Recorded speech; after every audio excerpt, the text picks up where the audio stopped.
got sick and couldn't work anymore, you had to step up as the provider. Yeah, kind of did. What do you remember about that experience? Well, he hurt his back first. He was this truck driver and had to load and unload, and his back, and then he hurt his back, and he had several surgeries and so forth, and we were hardly making it on the little. It was a workman's, compensation that we were living on, which was not very darn much money, and so I decided I guess I better go to work, and so I started looking, and I think my first job, I think it was a Penny's in Puyallup, just as a clerk, and I think I worked short time there, and it was kind of through the Christmas, but they were willing to keep me on, but then that's when I don't know how I got involved in Valid Variety up here down in downtown, dime stores we call it then, 10 and dime, yeah, and we and I got working for Tony Stosic then in this, and then I worked there. What did you do there? Just a clerk. Just a clerk. Okay. Yeah, from what I hear, you've worked at almost every building in the city. Well, that was so funny because like I said, I didn't realize until I walked uptown this one day with this relative of mine, and I said, "Oh yeah, I used to work here," and then I went on up the street, and then I came back down. And I think they were even with the city hall. I think it was about nine different buildings. Okay, so what other jobs did you have? Because eventually you became a city clerk. Yeah. But what jobs did you have between the dime store? Well, the dime store. I worked on one side of the street, and then we moved across the street, and so that was two buildings, but prior to that,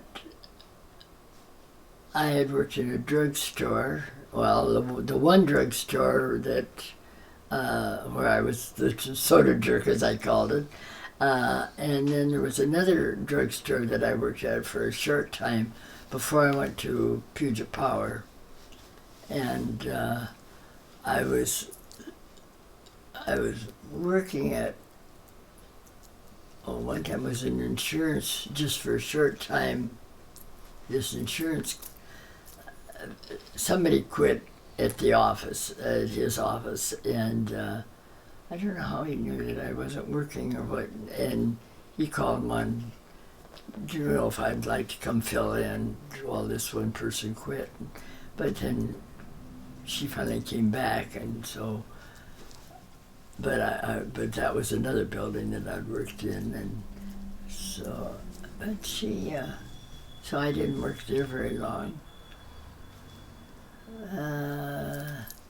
So I worked in drugstore, insurance, and the other drugstore was, but mainly just in the restaurant part, and the variety store.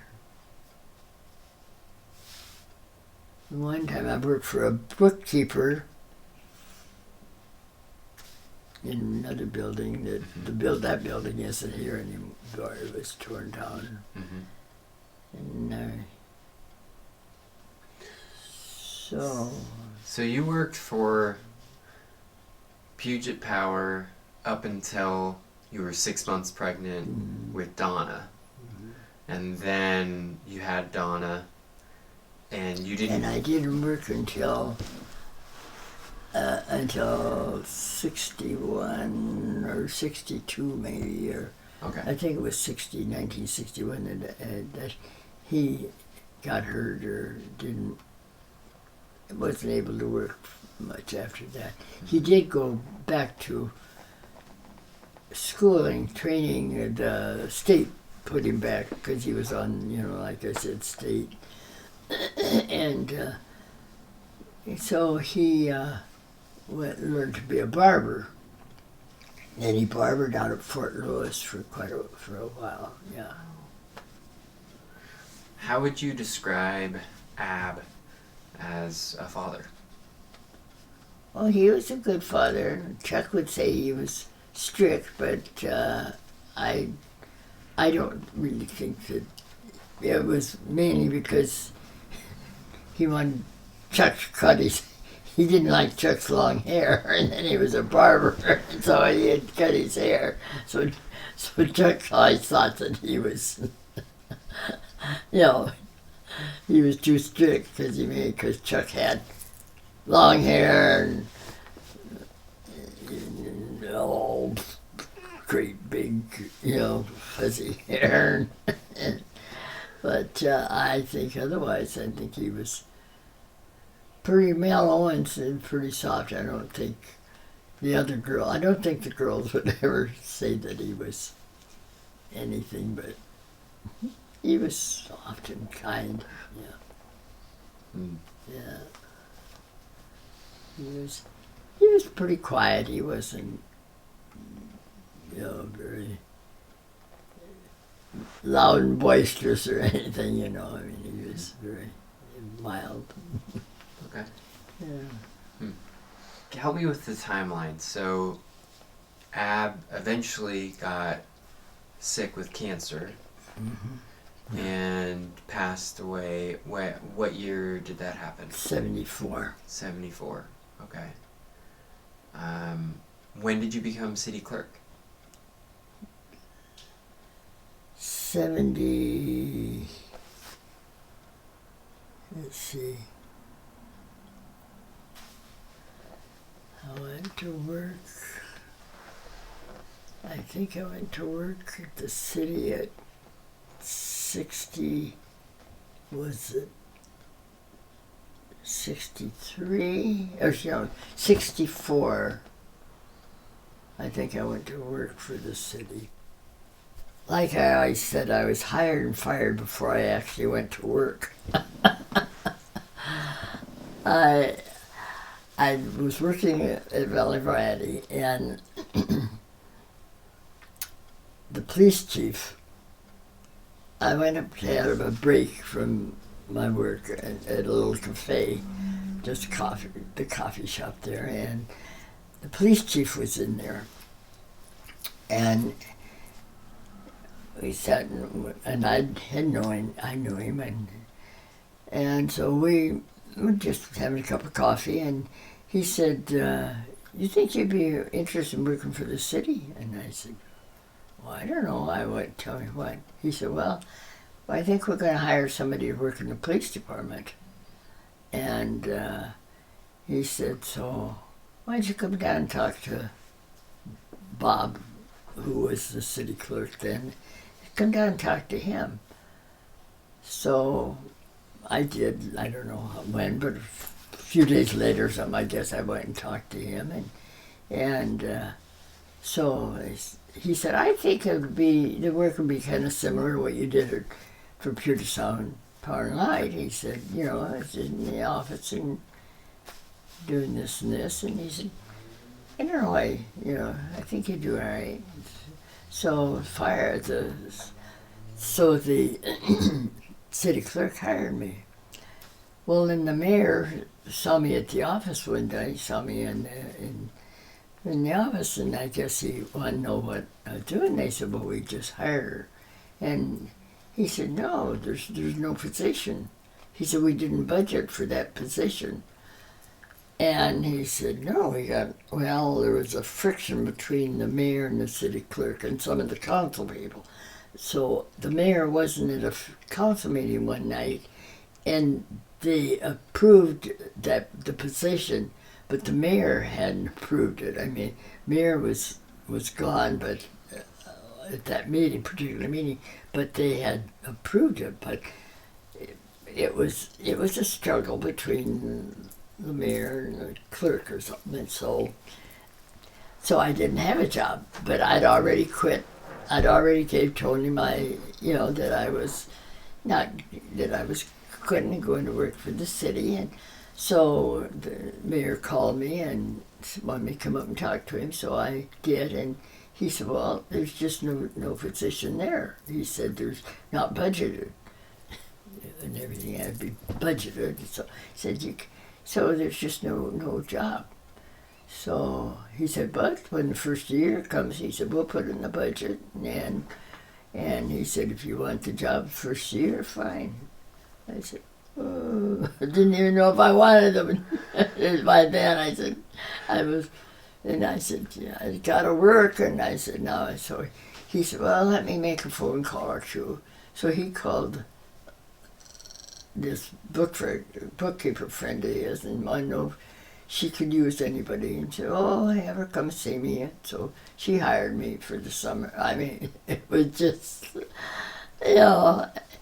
and so I just worked for her. She was just giving me a job, actually.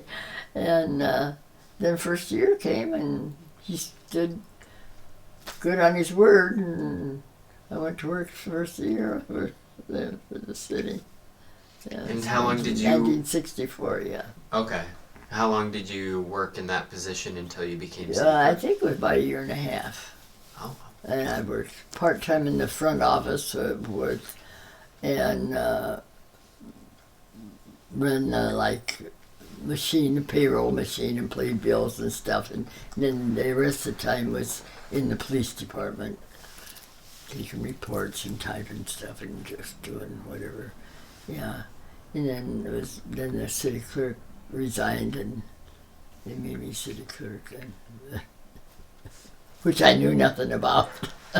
I didn't know. Like I said, on the machine, as long as I hit the right numbers, everything was there for me to do. But I didn't know how all the numbers got there, but which all of a sudden I had to find out.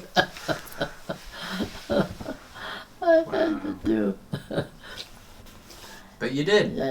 I did it, I guess, for 21 years. 20 years as city clerk, I guess, yeah. So all the council meetings and planning commission meetings, and take minutes on all those. Yeah. Becoming the city clerk. People must have really liked you. You're a pretty likable person, I think. I don't know. I fell into almost all the jobs I had. I mean, somewhere, it wasn't that I was really out looking, that I had to go out and really apply for a job. It seems like I heard about somebody, or somebody referred me to something, or like I said, like the police chief, that, anyway, just, how about coming down, going. I mean, that's just how it happened. Mm. I did, I guess, when I had to go to work, I think I probably did go in and talk to Tony and ask if I probably did have to go and ask him about a job, but as far as I know, but I came in pretty. Been lucky, been fortunate, been blessed. Yeah. So, you have 3 children, of whom you are very proud. Yes, I am. I would love to hear you describe each of them in just a sentence or two. Let's start with the oldest, Donna. Well, Donna is friendly, emotional, loving, caring, just a real nice person, I think. Friends, she's got lots of friends, and would be there to help anybody and everything. She just a good, just a really a good all-around person, friend. Yeah. And then there's Chuck. Oh, he's another likable character. I'll call him a character, yeah. But he doesn't know a stranger. He loves life. Yeah, what else can I say? No, he's a good-hearted person too. I mean, he'd do anything for anybody, and just I think he's a good person. But he likes to have fun. He likes people. Yeah. Did he ever get up to trouble when he was younger? Not an awful lot. He did get in a little bit of trouble after a dance, or they took some rum or something in the car. I told him, don't take this certain Smitty's car, because the police are looking for Smitty's car, because it was a hot rod and made lots of noise. And I said, they're watching out for that car. I said, you kids don't. And it was my son-in-law's brother that that was Chuck's best friend, and they went to the dance, and the cop, Chuck says, I said, Chuck, don't borrow Smitty's car, no. And he says, well, why not? No, well, Chuck's borrowing it, not me. And I said, his name was Chuck too, the two Chucks. And I said, well, I just wish you would. And I was working at the police department. I said, I know that they're kind of on the lookout for that car, because, Smitty, how they do it. So they got, after they had stopped at the Dairy Feast to get Coke or something, I guess, probably to go with the rum, and and they got pulled over. So they had, the worst thing about it, Chuck said, was they had to pour the rum, they had to pour it out or whatever. And so Chuck was vice president of either the student body or the senior class or something. He got that taken away from him, and Chuck Hinckley got kicked off of the basketball team because of that. Diana, what can I say about her? She is she is the one that is there to serve and help anybody and everything, including her mother, but which they all are. But she has got a lot of faith, and she, if she can help somebody or do something for somebody, she's there. She's there to do it. She's a wonderful mother, and which I can't say that Donna is also, but no, but Diana's raised two pretty darn nice kids that I'm very proud of, and she's just a real good person, and hard worker. Her schooling and everything that she got her master's in, and she just, they're all pretty darn good kids. Yeah. And I'm very proud of all of them. And they all married very well. I think couldn't ask for anybody better to me or for me than John. Donna's husband is just, he just treats me so well, and also Chuck, Diana's husband, and then Sue is just a darling too. She's just, Chuck's wife is just so very special too, and yeah, they've all married well and all got good families, and I just, yeah. Like I said, I'm blessed. I have been blessed, and I am, still am. This was something Diana was curious about. Losing Ab must have been an incredibly difficult experience. Where did you find the strength to carry on? Well, the Lord gives you the strength that you need sometimes. And you gotta have faith, and you gotta have, and I was busy. I was very busy at work,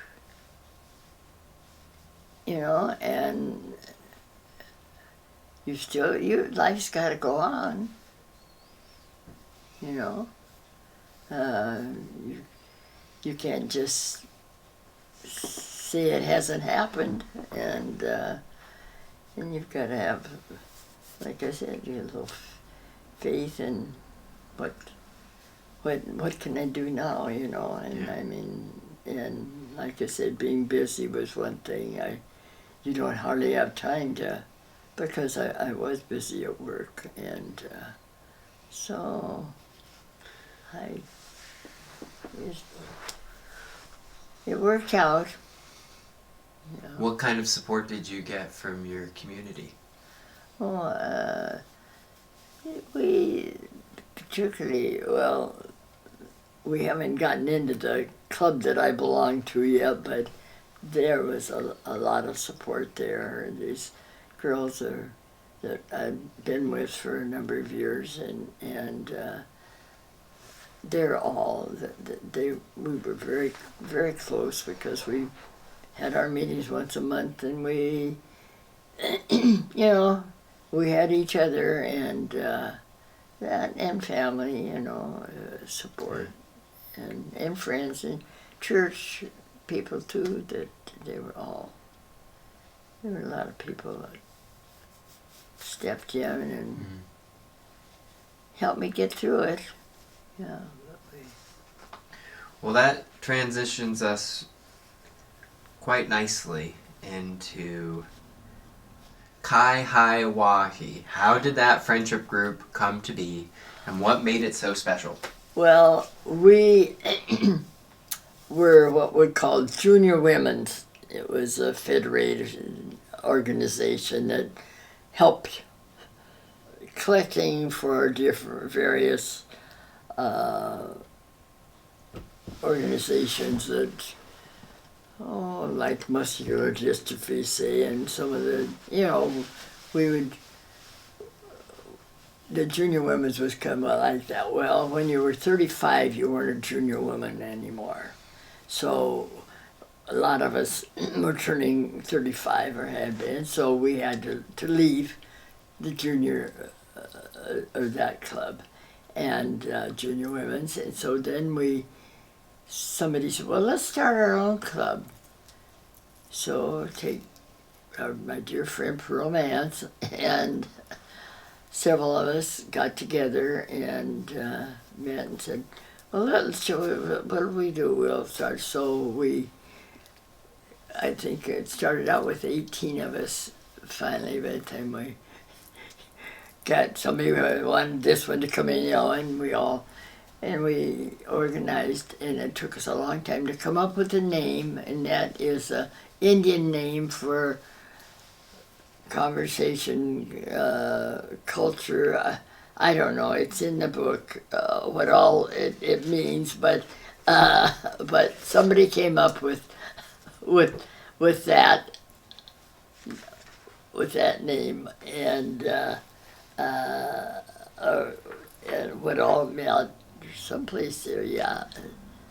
Definition of name. Yeah. Friendship, culture, conversation, I had those three. and fun. And yes. Anyway, and so that's what that's supposed to mean in Indian, the Hawaii. So that's so it started out, like I said, with 18 of us, and then we met once a month, and we've had a lot of good times. Many. There are still 3 of us original ones living. Yeah. That started, that were the original ones in there. And then there's 2 other ones. No. Yeah, two alive. But they were younger. They came in later, so they were 10 years younger than we were. But they're still alive. But there were Tina and Betty and myself are,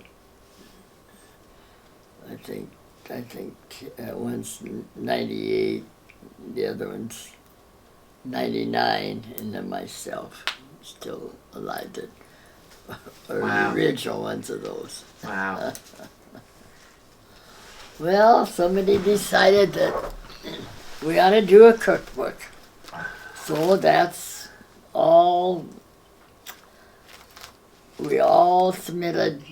I actually didn't get an awfully lot in there because it was such at a time that Dave was sick, and just before he died, and I was still working, and I just plain didn't have time to organize very much. So, but lots of good recipes in here. A lot of times there are lots of soups. You use mushroom soup and chicken soup and for recipes and casseroles and nice. But we've done a lot of good time, made a lot of good friends during those years. Love that. Tell me about meeting Dave. Well, I met him. He was a policeman when I was working when I started at the city, and but he worked graveyard, I think, usually. So I didn't really know him too much then. He came in once in a while, picked up a check on payday, but I didn't really get to know him very well at that time. And then I think he was a policeman for maybe 5 years. Then he went to the fire department. And so it's where then I really got acquainted with him then. And then after a few years, he divorced. And then we got married in 1978. It was 4 years after Dave died, anyway. It was 4 years after Ab died? Ab died. Don't say Dave. Excuse me, Dave. It's all right. Yeah. It's a lot to keep track of. Yeah, 4 years after Ab died, 4 years after Ab died. What did you like about Dave? What drew you to Dave? Well, I found a younger man going to be taking care of me the rest of my life. Oh yeah, he was younger than you? He was 10 years younger, a little more than 10 years younger than I was, yes. Oh yeah, and I just thought, he was just a real good person, a good down-to-earth man, Yeah. I heard that in contrast to Ab, he was a very social person. Yeah. Ab was, like I said, quiet and not much. And Dave was a lot more outgoing and had more, but they were pretty different. And I lived a completely different life with, what happened, I remember, we were raising 3 kids, and then you having to go to work, and I mean, we didn't, we weren't able to go and do the things, travel and go and, have fancy vacations and do, and then after, my kids were out of college, by the time that Dave and I were married, or I guess they were out, and then we had a little more money too, after, and I mean, so we could do things, and he had a boat and a camper truck, and we could go fishing, and I mean, it was just a completely different life than what I had, and the kids. It was different. Both were good. Yeah. Yeah. And then Dave got sick. Yes, that was a shocker, because he was big and tall and strong on you, and everything. You never think that he was a kind that was gonna. Yeah. What was it? It was, they called it testicular cancer, but we discovered the lump in his groin one time when we were on vacation in Hawaii. And his back had been bothering him a lot, but and he went and had x-rays just before we left, and they said, oh, it's nothing but a hard work, back or something. They didn't, they didn't, at that time, didn't see the tumor or anything, and he did have this tumor, and it was non-operable at that time. So, yeah. So we discovered that in March, I think, one year, and then he died the next February. Wow. That's quick. Yeah. Yeah, it wasn't easy either. I retired in the end of July in '85, and then he died the next February, but I just decided to quit, because he was in and out of the hospital and all this, and then that's when, so I decided then wanted to be home with him while I could, and so, and he died next February. He was 53. Oh, he was 51. He was 51. Ab was 53, yeah. Wow.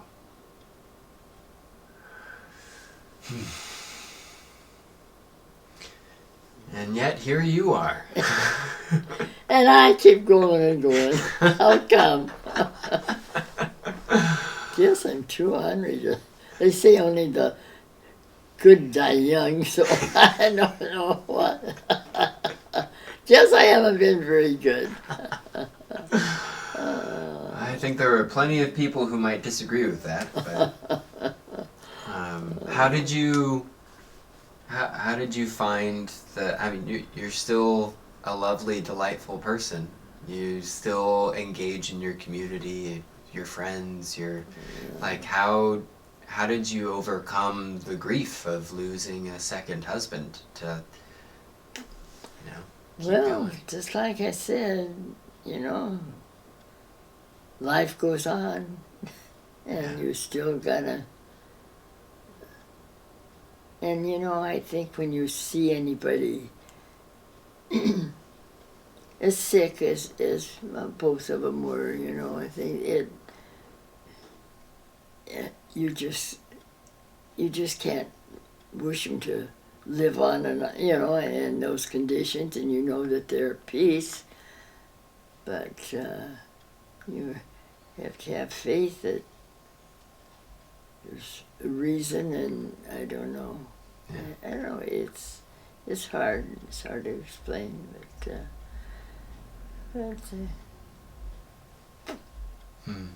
you just have to keep your head up, I guess, and try to be strong. Keep yourself busy and going. But doing in friendship is, when you've got a lot of friends and relatives that they're with you and for you. And Yeah.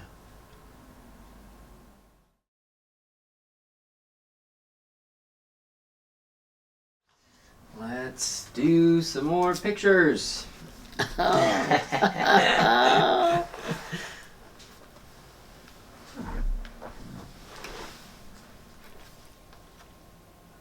Oh my goodness.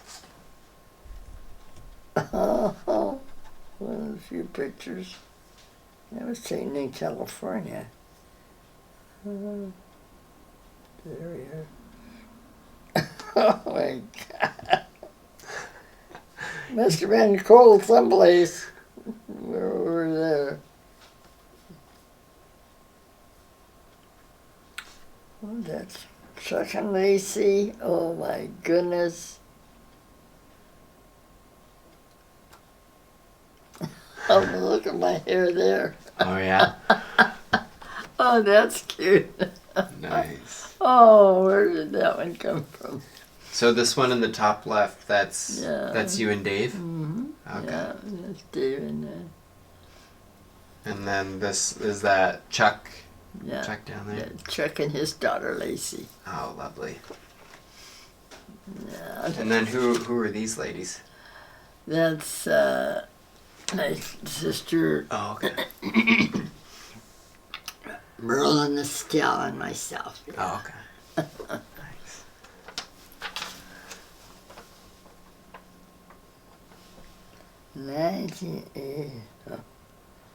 So I think the bottom one is the Kai Oh, a bake-off. A bake-off. Tell me about these bake-offs. Well, with our book, after for Christmas, I think it was after we published it, and at Christmas time, we gave all of our kids one. We ordered them, and we gave each one of them, and so mine included all Dave's kids and my kids, and then somebody decided that we ought to have a cook-off and see who's the best cook or something. So we all met down, actually at Dave's ex-wife's, Beverly's, and all the family and everybody had to make something out of the cookbook and not tell anybody else. I mean, just randomly take anything that they wanted to bake, and this was probably one of the first ones, and we had everything from regular punch to alcoholic punch, I think, to hors d'oeuvres. Everything. It couldn't have worked. We couldn't have said, you make this and this and this, and we had the absolutely the most fun and best time. And they even had judges, some of the friends, to come and judge to see which one was the best. A couple of Donna's friends came, and I forget who. They had about 3 different people come as judges to taste, and they'd vote on, they'd tell who was. And do you remember who won? Oh, I've got it down someplace, on the back of mine someplace, but there was, and so that's like Dave's family there, and this where, we were all then. That was, that was fun. Yeah, we did that for a number of years, several different years we had that. Yeah, that was That's cute. All right. Oh my. That's when I retired. Yeah. That's the Mayor Barbara Skinner presenting me with a 1985, yeah. Retirement party, yeah.